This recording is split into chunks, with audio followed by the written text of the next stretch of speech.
What is going on, guys? Welcome back to the channel. So there's a few things I did actually want to discuss today with Test Drive Unlimited. Now, we all do know the big Season 2 update did end up coming out around, I think it was like 4 or 5 days ago.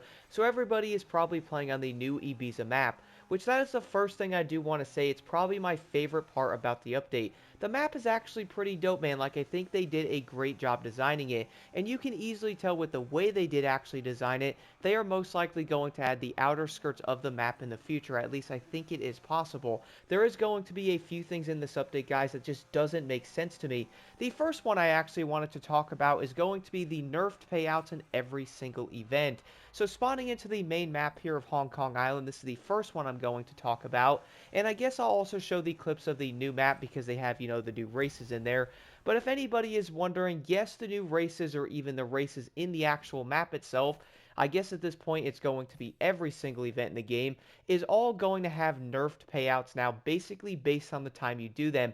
A few examples of this are going to be some of these shorter races like this one here, for example.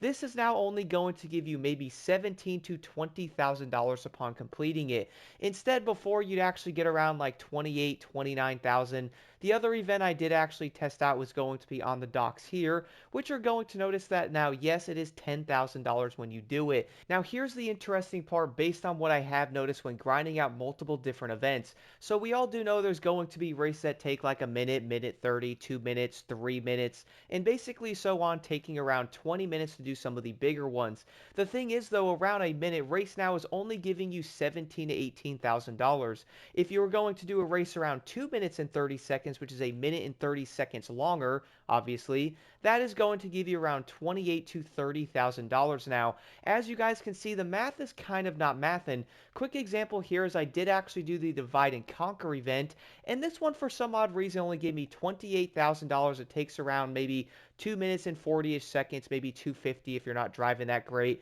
Kind of like I wasn't, because I was like, okay, let me do a quick run on this event and see what I do get from it. I was actually kind of sliding around a bit in the lovely Maserati. I got around 2 minutes and 55-ish seconds. I actually think I got like $29,000 or $30,000 from it, which funnily enough, guys, we all do know before this update did come out, you could actually grind these smaller events giving you the same amount of money. For example, on the docks, the Ferris event would give you around 28 grand. Those were going to be around a minute and 10 seconds.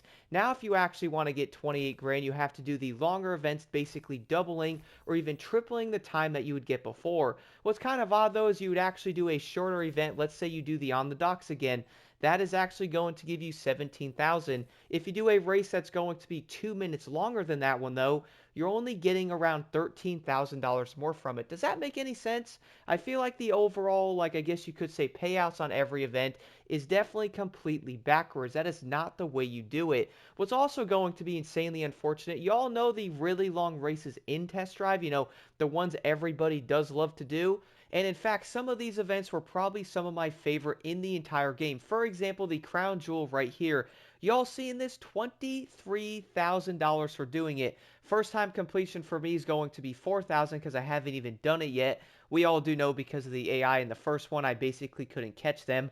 Did not want to have to buy a Bugatti to do it because I bought something else. But either way, though, after you get the first time completion, $19,000. And that's the thing, though, like we all do know above level 30 that yes, you're going to get the small money bonus. But why did they actually nerf the longer events in the game that much? Quick example, guys, this one is giving you $69,000 for 17 minutes.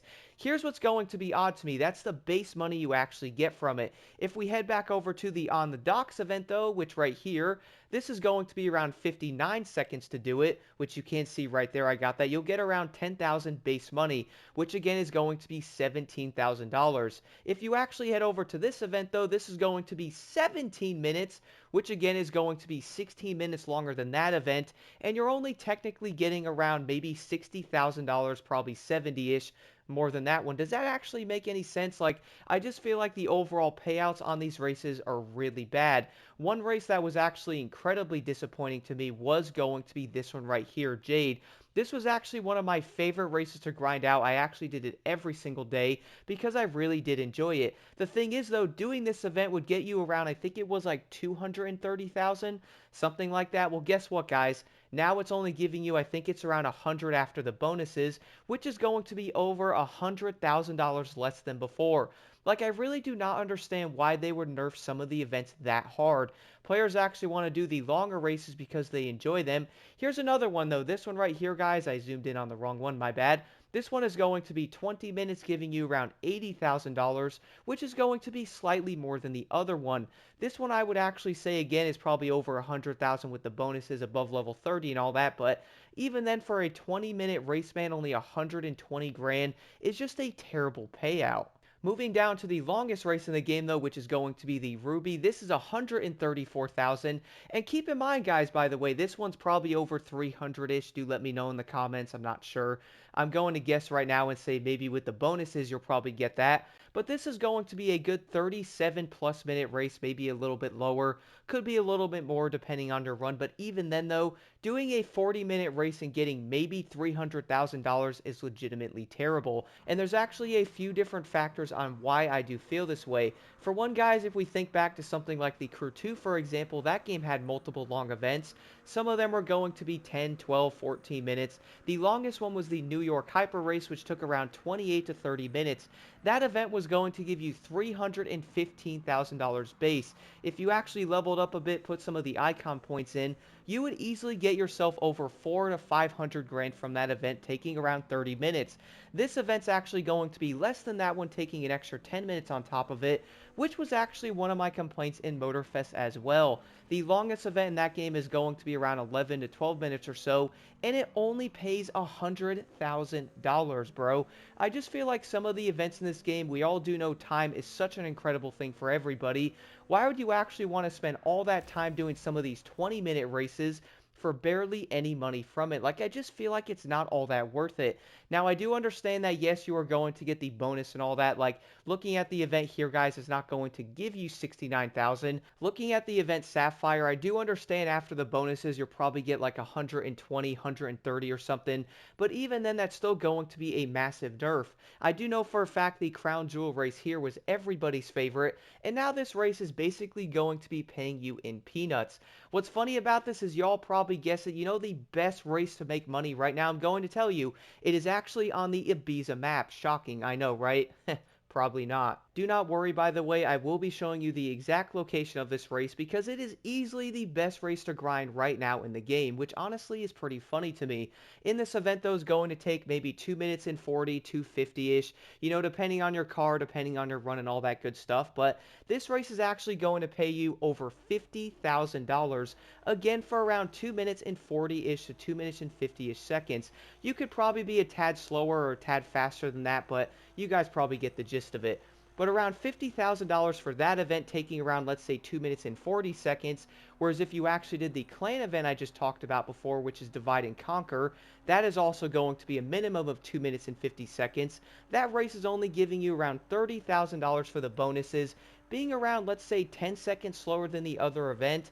I would say the overall like payout and stuff of the events really does not make any sense to me, man. And I'm guessing that was probably the way they were most likely aiming for it. Like, let's say the shorter the event, the less money you get. The longer event, the more money you actually get from it. Like, that does probably make sense, and in reality, that's how most games probably should be. In this one, though, I feel like if you're actually doing a shorter event around a minute, then you go do an event that's going to be around 2 minutes and 30 seconds, which is over double that one, you're only getting around $10,000 to maybe $12,000 more. It really just doesn't make that much sense. And that's the thing though, like if we're looking at a random event being around, let's say a minute, if you're going to do another race that's going to be 2 minutes or a little bit longer than that one, then if you're getting $17,000 from the 1 minute race, shouldn't the 2 minute race give you 34 instead of 28? Like, doesn't that kind of make sense? It's doubling it based on time, and I'm probably looking into this a tad too much. But that's the thing though, that's probably the biggest issue I see with the entire design of the races. Why would you actually do the Divide and Conquer event giving you around, let's say, 28,000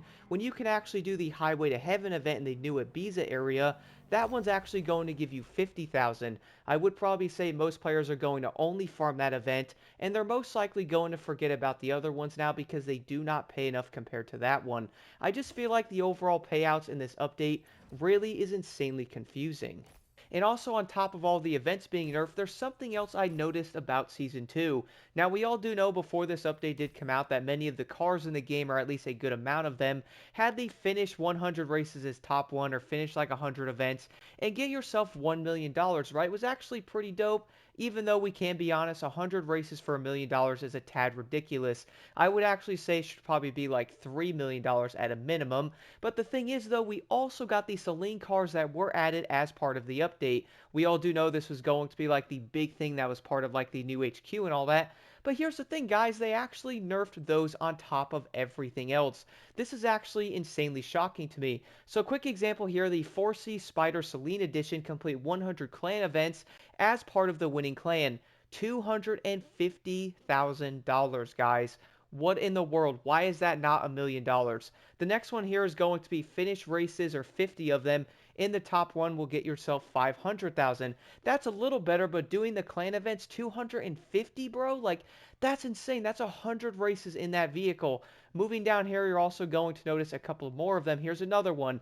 A A110 Celine Edition 100 clan races, $250,000. And you know the insane part though is I do have a feeling once players actually notice that yes, the payouts on every single event is going to be nerfed, they are then going to take a look at the actual task list and go, what in the world were they thinking? Now, the insane part to me, though, is on top of the entire payout nerf to basically every event in the game, we're also going to now have the lovely Solar Pass getting increased from 12,000 XP per rank to 36,000. And the funny part is, looking at Discord, seeing what everybody is saying, nobody is legitimately happy with this. Like, I do understand they're probably trying to make the entire, like, I guess you could say Solar Pass look longer than it actually is. But look, man, it's only 25 levels, 36,000 per rank is honestly ridiculous. Looking at something like Need for Speed Unbound, for example, the pass in that one has around 75 levels in it. Every single level is going to be 20,000 XP. That one's also going to be around 80 or so days to complete it. Y'all see the problem there? 25 levels on this one with 96 days to do it. At least when making it, it's probably like 93 or whatever. But 36,000 XP per every single level is honestly insane. I really don't know what they were actually thinking with some of the decisions in this. One thing I also noticed when doing some of the races earlier was, well, we all do know the ground's still going to be wet in Hong Kong Island. I was actually using a supercar, had to put semi-slicks on because, well, apparently when you do a daytime race it says sunny, the road is still damp. Why is that still a thing, man? I do not understand it. But besides all of that though, as I did mention earlier, for me the best thing about the entire Season 2 update is most likely going to be Ibiza itself. I do feel like the map is actually pretty dope, I did enjoy driving around it, and I do feel like it has a ton of potential in the future, and that is probably all going to be up in the air. But overall though guys, I am really curious to know your honest thoughts on the Season 2 update and test drive. Do you like it? What are some things you don't like about it? I think we can all agree there is going to be some positives in there, but there is also going to be some really odd decisions.